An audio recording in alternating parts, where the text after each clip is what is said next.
Inside a commuter train during a 40-degree summer heat wave, the power suddenly shuts down. The air conditioning stops, safety systems go offline. The driver loses all communication with the trackside dispatchers. The carriage is left powerless on active tracks, with passengers trapped inside. This is the mechanical reality of the Hitachi Class 810 Aurora fleet. Software faults require a full 20-minute hard reset, a process that turns the train into what railway staff call a dead duck. The RMT union, led by Eddie Dempsey, identified these faults as a safety hazard, organizing August strikes when the operator refused to withdraw the fleet. The impact was immediate across the network. Terminals in Derby, Nottingham, and London saw mass cancellations, leaving thousands of commuters stranded on station concourses. The situation has evolved beyond a localized technical glitch. It is now a national infrastructure crisis that forces the government to intervene. With the strike footprint expanding through the month, real-time updates are essential. You can find live coverage and impact reports on the dispute at londoner.news. This crisis hit during a moment of profound political transition.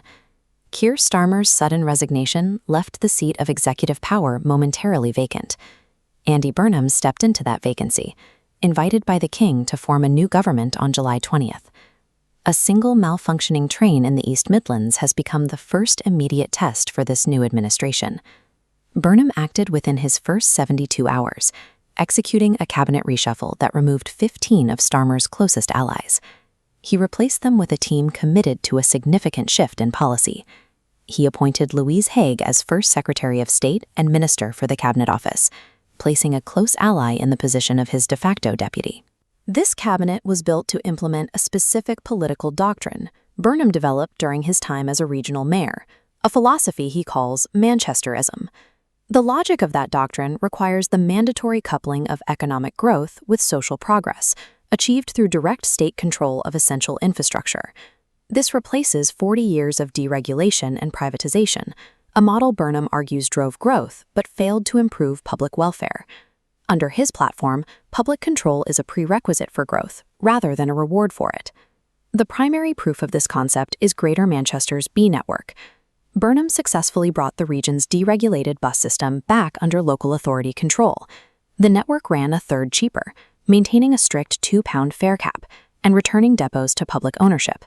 With Burnham now serving as Prime Minister, the RMT union is looking to this regional success as the model for their national demands. The union is calling for a national application of the Manchester model. They want the government to accelerate the rollout of Great British Railways and end the practice of rail outsourcing. The RMT is using the Prime Minister's own successful regional policy as leverage to force a change in national strategy. Transitioning from a regional bus network to the national rail system brings Burnham into direct conflict with the entrenched machinery of the central government. The primary institutional obstacle is HM Treasury. Burnham has previously described the department as a body designed to control spending rather than promote regional expansion. As this diagram shows, regional funding must pass through a filter known as the Green Book. These rigid spending formulas prioritize fiscal control, which often blocks the localized investment Burnham's vision requires.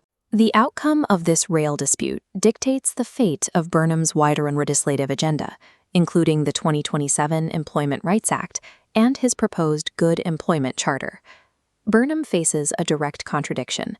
Backing down to private rail operators undermines his administration's core promise. However, full concession to the union risks a total breakdown in his working relationship with the Treasury.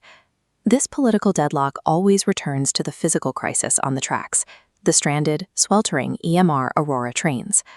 The resolution of this specific fleet's failure has become the primary indicator for the future of all privatized infrastructure in the UK. The East Midlands strike is the definitive test. It will reveal if Burnham's model can actually operate at scale, or if its success is tied strictly to the regional geography of Manchester. The situation on the ground continues to evolve.